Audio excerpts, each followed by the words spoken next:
Beep. Record. Hola, buenos dias. Buongiorno. Guten Tag. Ni hao.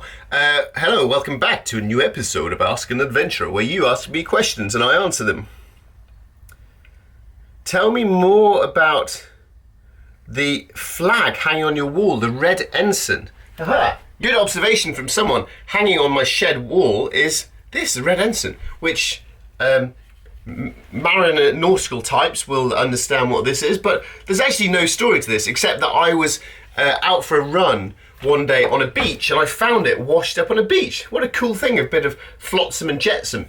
Normally when I'm on a beach I found stuff like this bit of driftwood which is nicely shaped, or this cool stone with little holes in it, or really smooth round stones, as small as the world and as large as the low. And I bring those home. But on this occasion, I found a flag, and I picked it up and I just ran. I felt like I was carrying the Olympic flag or something. So yeah, there's no story to it except I found it on a beach when I was out running.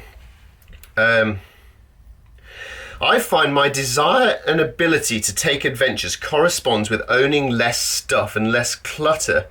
When I clear out my clutter, I'm much more prone to getting out there and having adventures. Less stuff equals less time and energy organising. Where do you fall into this realm of clutter v minimalism, and why? Wow, great question. And I think you've pretty much articulated my own feelings that the less stuff you have, the more lightness in your soul you have to just head out the door and go explore the world. And I think that's true actually on adventures as well. I really love that on an adventure it's very minimalist. You just wear just these clothes today, and if it rains you put on a raincoat, and that's pretty much your only option. And for food you just have a bowl and a spoon, and just that sort of minimalism and asceticism and bringing life to its basics is a part of adventuring that I really treasure and value.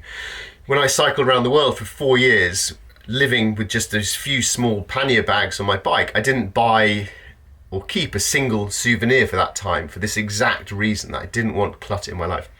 Having said that though, gradually, now that I have a shed where I work in, it is gradually filling up with clutter, Lego figures, conkers, all sorts of knickknacks and things. Look, this cool little wooden thing that I got given in by an artisan guy in France. So yeah, gradually the clutter starts to build. So that's a good reason, I think, every few years to burn down your metaphorical sheds, saddle up your metaphorical bicycle panniers, and just really simplify.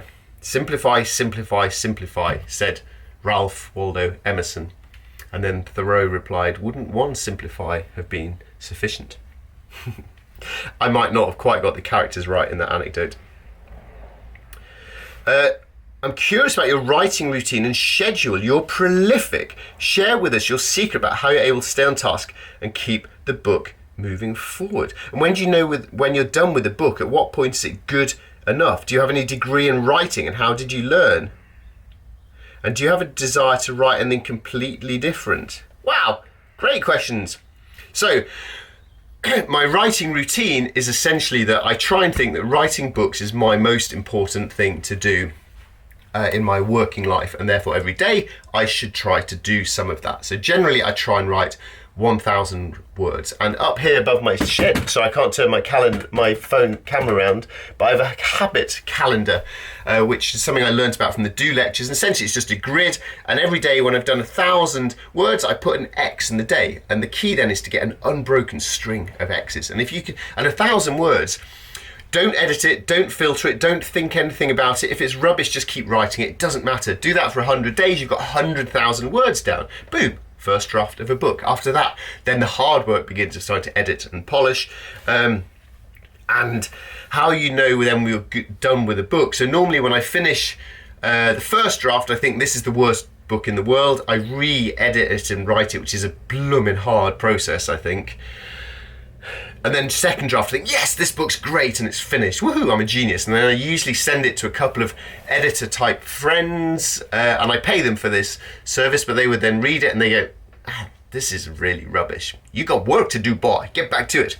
And then I break down and write it again. And then it's a case of rewriting and rewriting and rewriting. And the way that I know a book is done is essentially when I get to the point where I just think, I no longer care. I cannot look at this one more time without screaming. And that's when I send it off into the world. It's not perfect, but I accept that my books are not going to be perfect. This is slightly off topic, but I hope it's interesting, is I've been having a WhatsApp argument with a writer friend of mine for years, and his theory is that we as writers should strive to write a great novel, Ernest Hemingway, John Steinbeck, a book that will be still read 100 years from now. And if that takes 10 or 20 years, then so be it. And if that's possible, I think that's true. But I personally believe that I am not as good a writer as them, and if I wrote a book for 20 years it still wouldn't be as good as them. I believe that I'm quite a good writer, and I'm quite intelligent, and I write some quite interesting things, but I'm not a genius, and I'm not great, but I'm fine. I'm a sort of second 11 sort of chap, a grade B writer, and I accept that. And so when I write my books, I try to make them as good as I possibly can, but also accepting that, hey, this book is not going to win the Nobel Peace Prize, so let's not sweat it too much. And then as soon as I release it into the world, I try to literally never think about it again. I never look back on them and regret and wish I could rewrite it. When it's done, there it goes. I've tried my best, and now on to something new. Desire to write something completely different. So, do I have a degree in writing? No, I wish I did. I gave up writing English straight after GCSE because it was so boring. So now when I read, say on Twitter, Robert McFarlane talking about the clever ways that J.A. Baker, writing the Peregrine, analysed the metaphors and similes on every page, I think, oh man, I wish I was more formally trained in how to write well. But anything I've learned about writing, I've learned just by reading other books. And the final question on that was about, would I like to write something completely different? I've always thought, I'd love to write a novel, but I can't do that because I'm not an imaginative, creative sort of guy. And then about a year ago, I thought, that's a ridiculous, lazy, wimpish excuse. You need to just try and write a novel. And the deal is this. By the end of tonight, you have to have an idea. And by chance, I was sitting in a square in Paris on a warm summer's evening, drinking a couple of beers, when I had this challenge myself to think of a story novel by the end of the evening. I came up with an idea. I started writing it the next morning. I blasted out my first draft and I put it onto the internet because I wanted people to see that first drafts of books are really bad, especially first drafts of first novels. So yeah, I've now written the draft of a novel, and I will at some point get round to doing it properly, because that was a lazy excuse for me to hide behind. What's your limit for too adventurous? Are there blockers like money, time, responsibilities? How much do these limits affect your perception of other people as adventures? And do you get asked professionally to go on particular adventures? It's interesting. So all these things link together. So first of all, I must make the disclaimer that I'm really not much of an adventurer anymore. I haven't done anything particularly epic or interesting for a long time, but we'll leave that midlife crisis aside. So back when I was trying to just chase big, tough, epic stuff, I eventually came up with this rule for myself of whether to choose an adventure for the right reasons. And the essence of it was, would I do this adventure if nobody else found out about it? I.e., am I doing it because it feels like a worthwhile, exciting, rewarding adventure for me, or am I doing it to show off to people on the internet?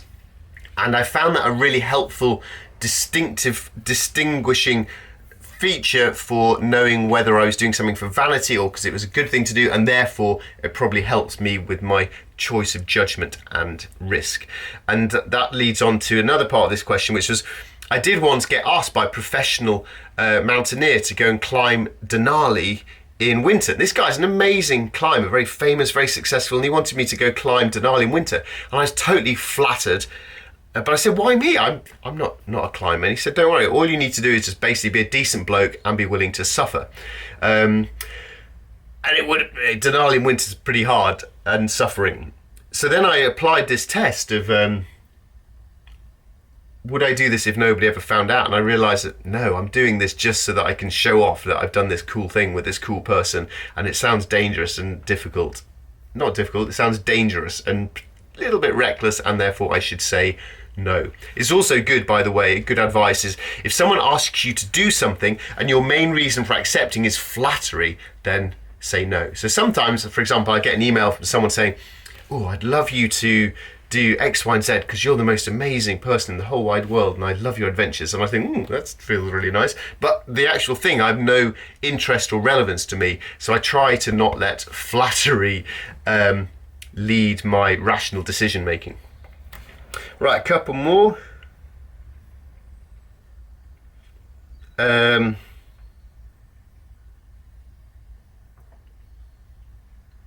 What's your perception of other people's adventures in terms of their responsibilities and risk taking? Wow. Wow. I think my approach to other people's responsibilities are if they spend more time at home than me being a responsible, sensible person, then I think they're a lazy wimp and not really an adventurer. If they spend more time than me away on adventures and shirking responsibilities at home, then I think they're a terrible, shirking, selfish individual. Yeah. Which I suppose is equivalent to my approach to driving on the motorway. Anyone on the motorway driving more slowly than me is a moron! Get out of the way! Anyone driving faster than me on the motorway is a irresponsible lunatic. Make of that what you will. How do you promote the expeditions and adventures you do? How do you get media attention? I promote the stuff I do through trying to produce content like this, which hopefully is of interest and use to the person on the other end of it. So everything I do, I try to make it interesting or informative or inspirational or enjoyable. They're the 4 I's to you, the viewer. And I try to give useful stuff. Why am I doing this? Is it because I'm a nice guy? No. It's because ultimately I want people to buy my books. But I can't just constantly say, please buy my book, please buy my book, please buy my book, because then it'll be boring and no one will pay any attention. So you have to give more than you ask for, I think. I feel you get some goodwill capital. So I try and give away lots of interesting stuff, and then every so often I can use up some of that goodwill by saying, hey, please buy my book. Speaking of which, please buy my new book. It's very good.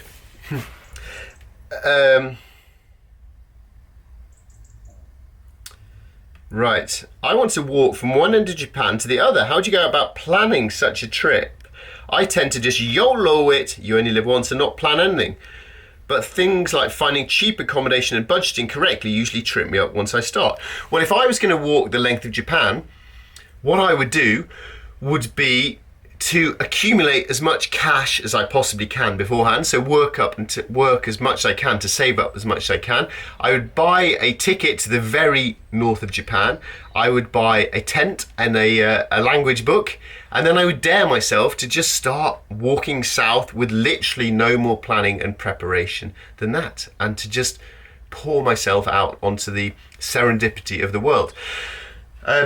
However, I know that can be quite a scary and daunting way of approaching things. So you might need to do a little bit of planning and preparation, maybe a few rest points along the way, or a few contacts where you might be able to get a warm bed and wash your clothes along the way as a little emotional crutch to help you be brave enough to begin. So I think that for journeys like this, the less planning you can do and the more serendipity you can embrace, the better and more interesting the adventure will be. But I acknowledge that you need to do some planning and preparation in order to get the nerve to begin. I call it pragmatic recklessness. You need to cover the sensible stuff, the insurance, the necessary vaccinations, the sort of visa type things, this sort of stuff that means that you're not going to die and you're not going to totally fail, and then trust the rest to fate. That's my personal way of doing it. Of course, by doing this, it means you'll miss out on that fantastic shrine and that lovely little famous thing over there. You will miss out on stuff. But what you will get in return, in my opinion, is the fantastic surprises of meeting different people and the surprise and uncertainty and joy of the newness of travel. So I would dare yourself to do the least amount of planning and then hit the road. Thank you very much for today's questions. If you have any other questions that you'd like to ask an adventurer, please pop them in the links to the link to the form down below. And on that flustered and tongue-tied end note, I will bring this episode to a rather disappointing anticlimactic end. Goodbye.